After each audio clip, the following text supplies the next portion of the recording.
సంఖ్యాకాండము 27వ అధ్యాయము.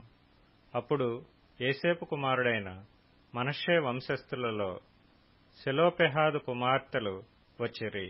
సెలోపెహాదు హెసెరు కుమారుడును గిలాదు మనుమడును మాకీరు ముని మనుమడునై ఇండెను. అతని కుమార్తెల పేర్లు Mahlah, Noah, Hoglah, Milcah, Tirzah అనునవి. వారు ప్రత్యక్షపు గుడారము యొక్క ద్వారమునొద్ద మోషే ఎదుటను, యాజకుడైన ఎలియాజరు ఎదుటను, ప్రధానుల ఎదుటను, సర్వ సమాజము ఎదుటను నిలిచి చెప్పినదేమనగా, మా తండ్రి అరణ్యములో మరణమాయెను. అతడు కోరహు సమూహములో అనగా యెహోవాకు విరోధముగా కూడిన వారి సమూహములో ఉండలేదు గాని తన పాపమును బట్టి మృతి పొందెను. అతనికి కుమారులు కలగలేదు. అతనికి కుమారులు లేనంత మాత్రము చేత మా తండ్రి పేరు అతని వంశములో నుండి మాసిపోనేలా మా తండ్రి సహోదరులతో పాటు స్వాస్థ్యమును మాకు దయచేయమనిరి. అప్పుడు మోషే వారి కొరకు యెహోవా సన్నిధిని మనవి చేయగా, యెహోవా మోషేకు ఈలాగు సెలవిచ్చెను. సెలోపెహాదు కుమార్తెలు చెప్పినది యుక్తము. నిశ్చయముగా వారి తండ్రి సహోదరులతో పాటు భూస్వాస్థ్యమును వారి ఆధీనము చేసి వారి తండ్రి స్వాస్థ్యమును వారికి చెందచేయవలెను.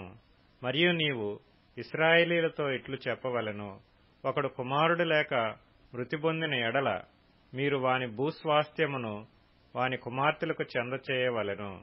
వానికి కుమార్తె లేని ఎడల వాని అన్నదమ్ములకు వాని స్వాస్థ్యమును ఇయ్యవలెను. వానికి అన్నదమ్ములు లేని ఎడల వాని భూస్వాస్థ్యమును వాని తండ్రి అన్నదమ్ములకు ఇయ్యవలెను. వాని తండ్రికి అన్నదమ్ములు లేని ఎడల వాని కుటుంబంలో వానికి సమీపమైన జ్ఞాతికి వాని స్వాస్థ్యము ఇయ్యవలెను. వాడు దాని స్వాధీనపరచుకొనును. యెహోవా మోషేకు ఆజ్ఞాపించినట్లు ఇది ఇశ్రాయేలీలకు విధింపబడిన కట్టడ. మరియు యెహోవా మోషేతో ఇట్లనెను, నీవు ఈ అబారీము కొండ ఎక్కి నేను ఇశ్రాయేలీలకు ఇచ్చిన దేశమును చూడుము.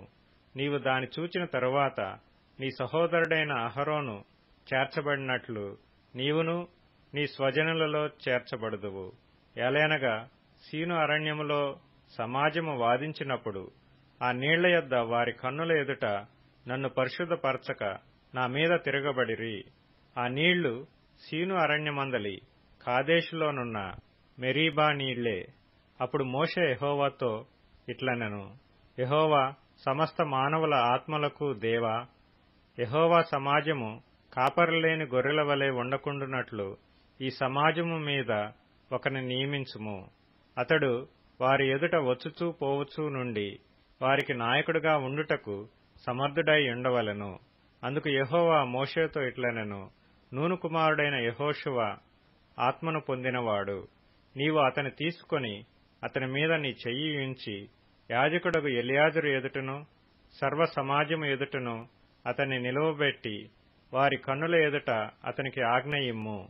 ఇశ్రాయేలీయుల సర్వ సమాజము అతని మాట వినునట్లు అతని మీద నీ ఘనతలో కొంత ఉంచుము.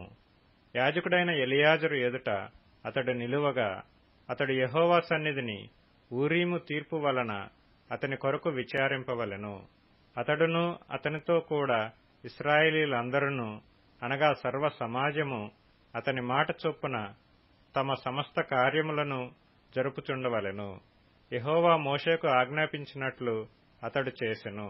అతడు యెహోషువను తీసుకొని యాజకుడైన ఎలియాజరు ఎదుటను సర్వ సమాజము ఎదుటను అతన్ని నిలువబెట్టి అతని మీద తన చేతులుంచి యెహోవా మోషే ద్వారా ఆజ్ఞాపించినట్లు అతనికి ఆజ్ఞ ఇచ్చెను.